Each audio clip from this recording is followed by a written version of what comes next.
What's good, y'all? Welcome back to another video. Oh my god, we are so close to the NBA season, which one means more content from me, which is ideal, and for me it's just fun because basketball is the best, and it's almost here. I cannot wait. So what that means is, for today, another video, which if you didn't read the title and you just clicked on it, which is fine, we got my second team predictions for all NBA for this season.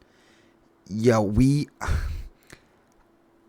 I don't even know what to like. Yo, this is gonna be so good, dog. I got some great selections for y'all.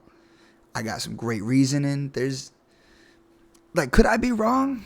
Absolutely. Will I be wrong?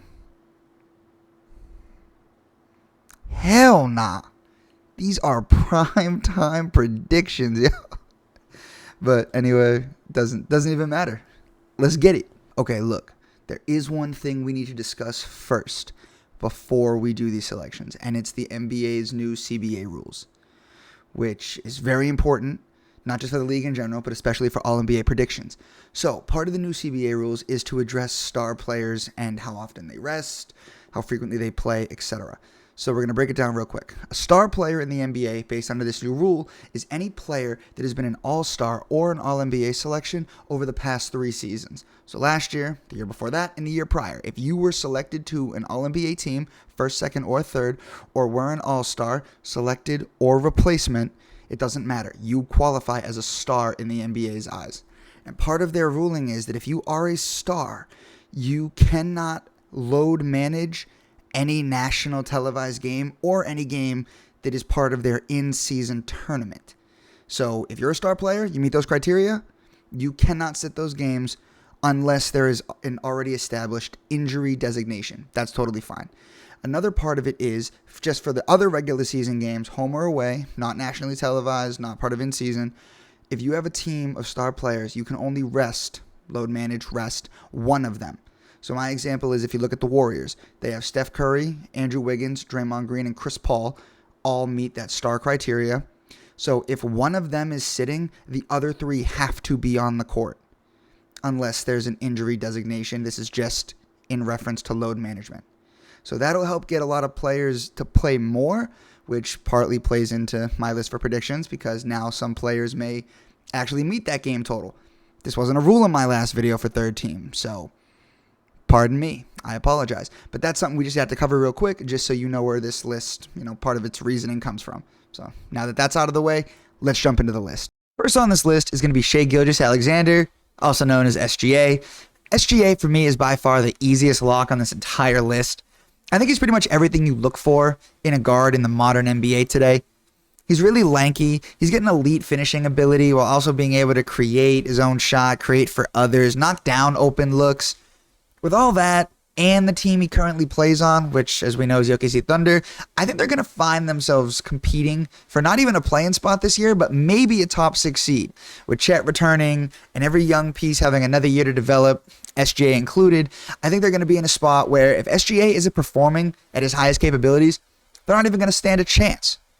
And if we look at SGA's projected numbers, at least using a rolling average, he's looking to average about 28, 6, and 5, being 28 points, 6 rebounds, 5 assists. And those numbers are by far up to par to make second team All-NBA. But if numbers and narratives don't quite convince you, why don't we do something that I like to call the Sweezy theory? Thank you to my little brother for coming up with that phrase. So the Sweezy theory for SGA is very, very simple. I went back to 2000, 23 years worth of basketball, and found out that there were only 17 players that have made first team All-NBA who didn't make an All-NBA team the following season. Now, 17 players may seem like a pretty decent chunk, but it's not. Not when 14 of those players actually dealt with injuries and didn't even play enough games to meet the criteria to make an All-NBA team. And it only gets better when one of those players, being Tim Duncan, was in his 3rd to last season in the league. So a massive drop-off at literally the tail end of your career isn't very surprising. So that 17 number is cut down to 2. 2 players that actually didn't perform well enough to make an All-NBA team after making first team. That would be Jason Kidd and Joakim Noah. Now, if you want to put the stock in J. Kidd and Joakim Noah as the reason why SGA won't be second team, you can do so, but I don't think that's exactly how it's going to go down. So for those reasons, SGA is making All-NBA second team. Second on this list is going to be Devin Booker for the Phoenix Suns. And yes, he will be the only Phoenix Sun to make an All-NBA team. No knock to Brad or to Durant, but I just don't think they're going to be healthy enough. I'll be totally honest with you. Anyway, Devin Booker is going to have the perfect opportunity to make second team with the Suns. Reason being is from an opportunity standpoint and from a numbers standpoint. His prior numbers have him averaging about 27 or 28 points coming into the season. I think it'll be closer to 26, maybe 25, but let's say he does put up that 27 and 28 point per game mark, along with really high efficiency because he's always been a high efficient player, and the fact that he's going to have a ton of opportunities because I believe that the Suns will actually run him at the 1. The Suns don't have a great set offense, but what they do is have 3 great ISO scorers. And when that typically happens, you usually see 1 or 2 of them really be able to dominate while the other one is usually left aside. Unfortunately, that's going to be Beal in this case. And with Durant aging, I don't think he'll be as effective. So look for a lot of those looks to go Booker's way. And with that opportunity and with his efficiency, he should have the numbers to be on second team. All right, up next we have Damian Lillard for the Portland Trail Blazers. Sorry, I'd like to apologize for that. So up next, third, we have Damian Lillard for the Miami.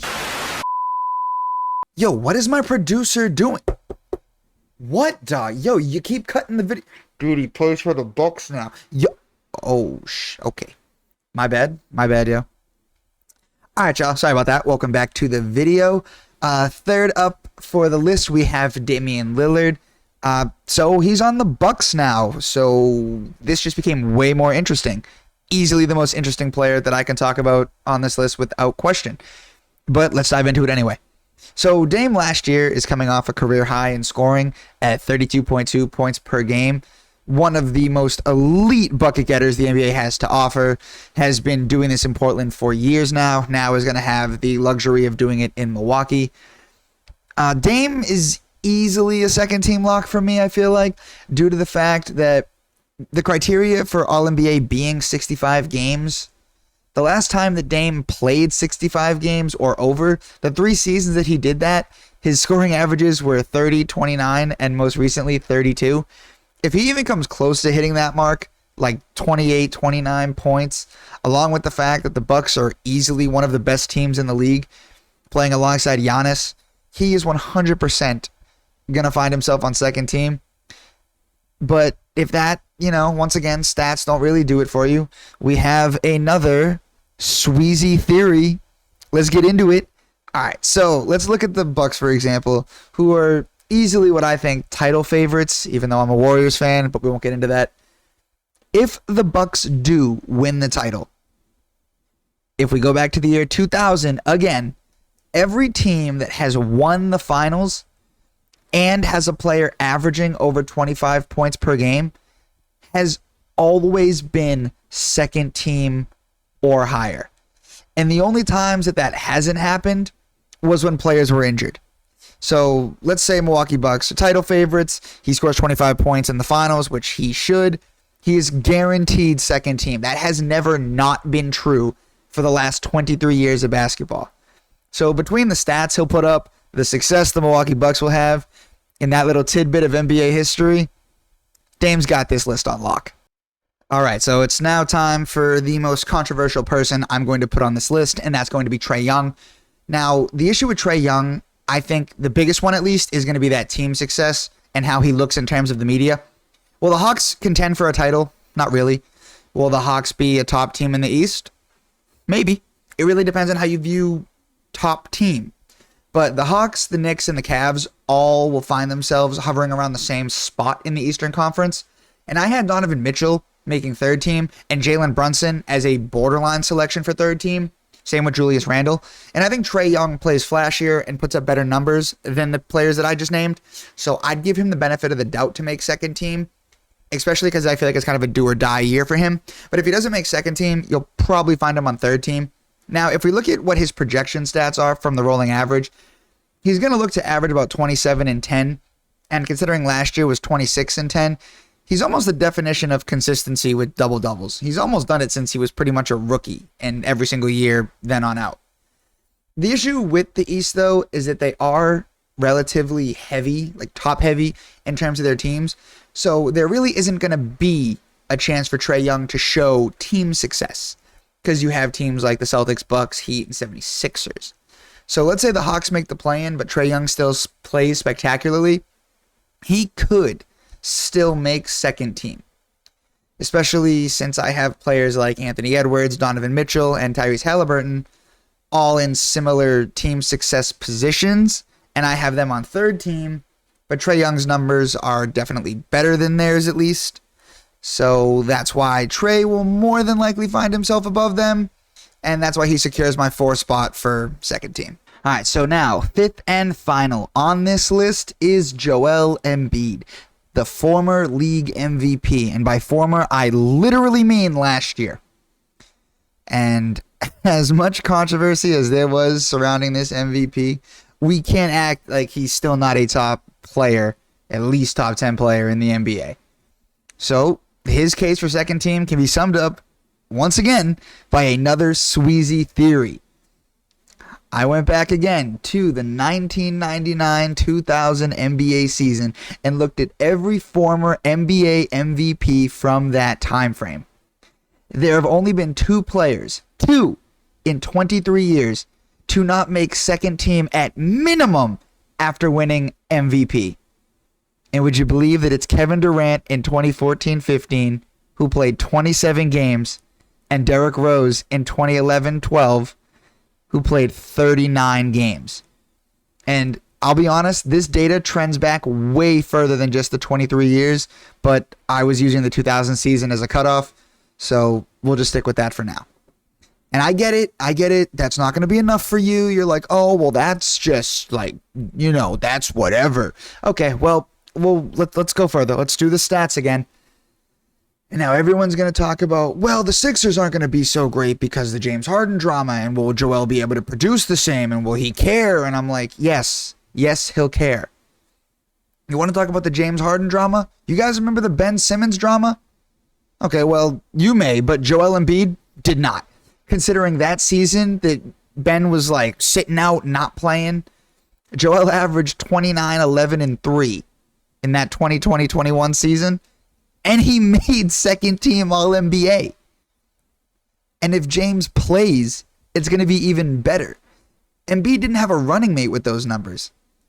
If Harden plays, he'll definitely put up similar, if not better, numbers. And then if you look at his rolling average predictions, he should score about 32 points per game. And don't worry about his rebounds. He's one of the best rebounders in the league, and they don't have anyone on the team that averages over 6 rebounds. And yeah, they may have added Mo Bamba, but Mo doesn't even average 6 rebounds for his entire career. Joel Embiid is going to be a walking 30-point double-double as long as he stays healthy. You have history on your side, Joel. It is on your side. 23 years worth, probably closer to 50 if I just went back that time duration. Do not get hurt, and please produce. Alright, y'all. Thank you for making it to the end of the video. What are you wearing? Yo, come on, bro. I'm really trying to shoot it. Like, subscribe, comment, bro. Share with your friends. I'm out here. It's been your boy Sweezy. Cue the music.